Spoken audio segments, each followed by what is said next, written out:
Hello and welcome to episode 20 of my A to Z stitch series. We're on letter T now and we're learning the Trinity stitch. So let's spin the spinner and find out what we're making. And it's a coaster. So you'll need your yarn of choice, the recommended hook size, scissors, tapestry needle, and an optional stitch marker. Begin by making a slip knot. For this stitch, we need to start by chaining a multiple of 2, so any even number. I'm going to do 18 for mine. There we go. Once you're done, flip it over so that you're looking at the back of it. We're going to work into these back bumps for a cleaner look. Skip the very first chain and make a single crochet in the second chain from the hook.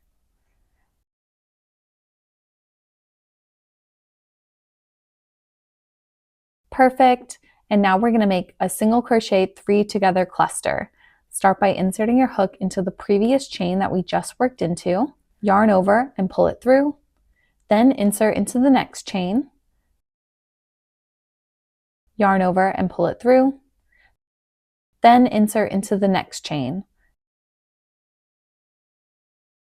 yarn over and pull it through. You should have 4 loops on your hook right now. Yarn over one more time and pull through all 4 loops. And then chain 1 to finish it. We're going to repeat that all the way across, making these clusters, and then we'll finish the row by working into the very last chain again and making a single crochet. But let's do that one more time together. Insert into the previous chain that we just worked into, yarn over and pull it through, then insert into the next chain, yarn over and pull it through, and then insert into the next chain, yarn over and pull it through. You should have 4 loops on your hook, yarn over one more time and pull through all of them. And don't forget to chain 1 to finish it.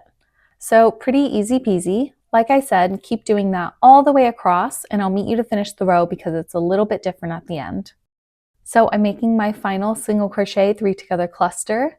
For the final cluster of every row, we're not going to chain 1 at the end. If we do, it's going to mess up our stitch count.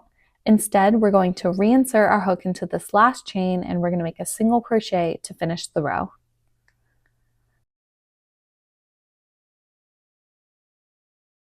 Super cute. Great job, everyone. Once you're done, chain 1 and turn your work. Row 2 is basically the same as row 1. We're going to make a single crochet in the very first stitch. Perfect. And now we're going to do the same thing that we were doing before. Insert into the previous stitch, yarn over and pull through. Insert into the next stitch, which is the top of the next cluster, yarn over and pull it through. And then insert into the next stitch, which is the chain 1, yarn over and pull it through. Once you have 4 loops on your hook, yarn over one more time and pull through all of them. And don't forget to make your chain 1. So keep making single crochet 3 together clusters all the way across the row. And remember at the end to not chain 1 after the final cluster, and then finish the row with a single crochet in the same stitch as that last leg of the previous cluster. Here's row 2 all finished, and it's just a 1 row repeat from here. Repeat row 2 instructions until you're happy with your project. I'll meet you when I'm finished with mine, but easy peasy. So here's my completed coaster. I ended up making 12 rows total for mine. Once you're done, chain 1 and fasten off as normal. And now I'm going to weave in these 2 ends while we talk about the stitch and ideas for it. I will note quickly that this is perfectly reversible. It's the exact same on each side. So pick either side and weave both ends on that side. But let's talk about the easiness of the stitch first. This is deceivingly easy. This looks so complicated. I really can't believe that it's only a 1 row repeat.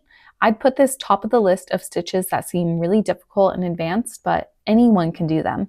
I was so pleasantly surprised by this stitch. So cuteness, I love it. I love flowers, so of course this is a 10 out of 10 in my book. I love the kind of 3D effect that it has as well. Just gorgeous. I'm a big fan. So will I reuse or retire this stitch? Reuse, duh. I'm so excited to use this stitch again. I've always avoided it because these kind of stitches just seem so complicated. I'm grieving the fact that I waited so long to learn it. We have a lot of catching up to do. So what are some good projects for this stitch? Short answer, everything. This would look amazing in a stitch sampler project. used as a border or fun detail on projects, blankets, tea towels, baskets, bags, pouches, wearables like tops, scarves, hats, hand warmers.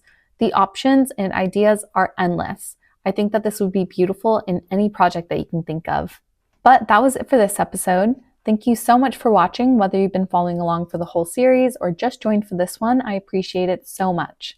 If you want to help support my channel, then a like and a comment goes a long way, and don't forget to subscribe. I'll be posting more stitch tutorials multiple times a week until the end of the year, so don't miss out. We're so close to the end now.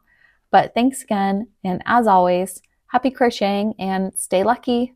Bye!